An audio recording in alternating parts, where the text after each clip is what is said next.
Hey Internet, welcome back to Saturday. Hope your weekend's going well. Today, we're making a couple of videos, and the first video that I guess we jump into right now is around sort of the idea of how fast technology changes, which I guess is good or bad, depending on how you look at it. I don't know that it's innately good or bad, but I guess I started thinking about this a week or two ago when someone sort of asked me why I wanted to learn to code LTC. And I had to think about it a little bit. There's a variety of reasons, obviously. Some of them were common, like the pursuit of economic independence or autonomy, the idea of like working with cool people, maybe riches, whatever. We'll actually make a specific video or a series of specific videos around why we're learning to code and why sort of engaging why you might be interested in LTC learning to code.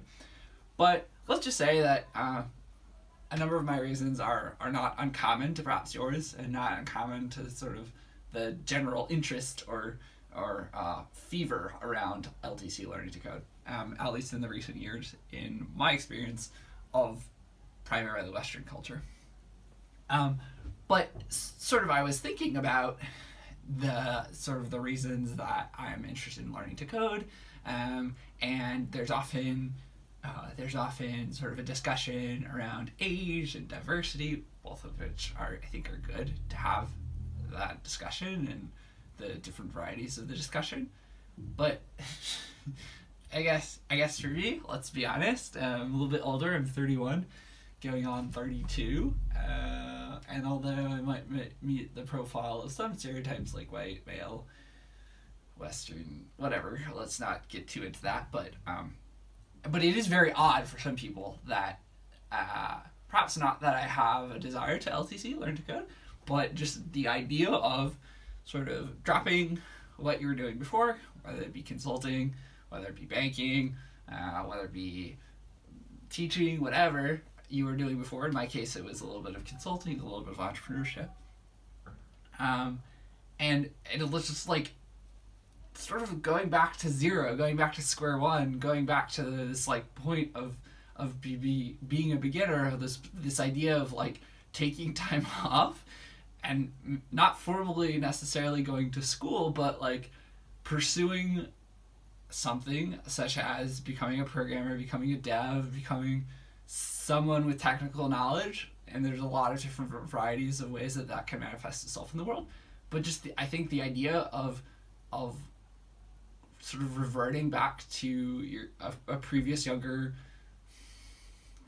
earlier stage of yourself by choice is like very foreign to some people, particularly like when you have the juxtaposition of some people who are really, really great programmers have been coding since the age of 8, if not birth, but 12, whatever, and someone who is coding at, let's just say, like, you start at 16, and I'm 31, like, if they code a few hours a day for 15 years, and then they get to 31, like, it's a pretty stark difference of experience versus myself, who has a few months of coding experience. But I'm clearly biased.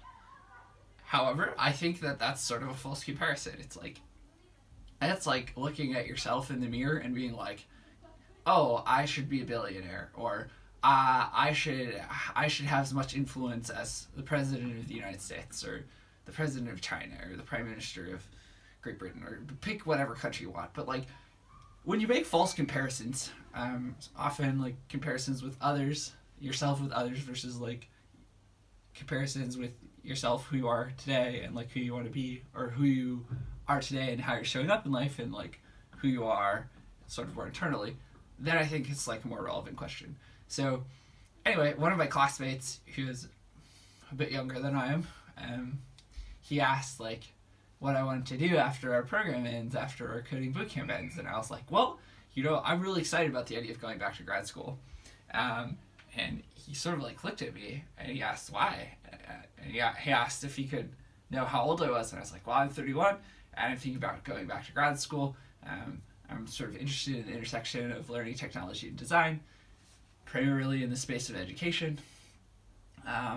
And I believe he's French, and he was just like very sort of interested and perhaps perplexed why I would stop working, go to this coding boot camp, then stop pursuing sort of some of the more normative paths after a coding boot camp, like trying to become a dev or becoming a freelancer or whatever, and go pay a formal learning institution like name drop X university or college tens of thousands of dollars to pursue something that I might not get a job with after. And I think that's a pretty reasonable reaction, but I just sometimes I get frustrated and I just like sort of reject the normative thesis that like you are X Asian, you should not be able to learn to code. That's like saying you're X Asian, you've never learned English or you've never learned Spanish, or you should just not learn those languages because you're older. You have more years of experience than other people. Like, maybe that's true, but I don't think age really has to do with that specific reason. Like, if you're trying to learn English so that you can get a job and like everyone else, already knows English, like that's just sort of a different argument. And I don't think my logic is holding up in this sort of meandering video, but like I like really don't care how old I am. Like I want to learn to code. Like I want to be exposed to a way of thinking and a way of solving problems that I've never had the formal chance to dig into. Like you do you, I'll do me, and like that's that and let it be. But I don't know, it was just interesting, and like I'm like at some points I get sort of anxious around my non-normative path, having studied a lot of different things in school and tried a lot of things after school. But like I think if you have the luxury and opportunity to do that, that's like one of many very beautiful things in life about being human in a modern day and age from a privileged place, And so yeah, like my ego sometimes tries to get involved with age, and like why sometimes I ask the same question, like why am I learning to code, and like why am I eventually going back to grad school? Like didn't I miss the boat? But when I think about just like getting a regular job at a company with a bunch of people that I like, that would be fine if it was a great company, a great role, a great mission, a great fit. But like I don't think that's necessarily going to be the case. And so I'd rather sort of acknowledge my ego and how it feels about what we should do, but not let my ego decide that I shouldn't go back to grad school or that I shouldn't learn to code, because that just seems like a giant waste of life. In any case, I guess this was all to say that once I sort of had this discussion with one of my classmates, I started thinking about sort of like the pace at which technology changes and sort of like major technological changes that I've experienced in my own lifetime. Whether that be going from like no computer to a computer at home, to computers that have floppy disks, to computers that have CD-ROMs, to computers that no longer have disk drives or optical drives or whatever. At least they can like put disks in. To like the time where like there's no internet at home, to the time where there was dial-up internet, to the time that there was cable internet or DSL, to the time where there's like Wi-Fi, to the time that there's like Wi-Fi all over campus. It was like a big deal when I started going to school. To the time that there was like no smartphones, or no smartphones in the circles that I frequented, to the time that like most people had smartphones, to the time that like 3G was big, to then it was 4G, and now it's like becoming 5G.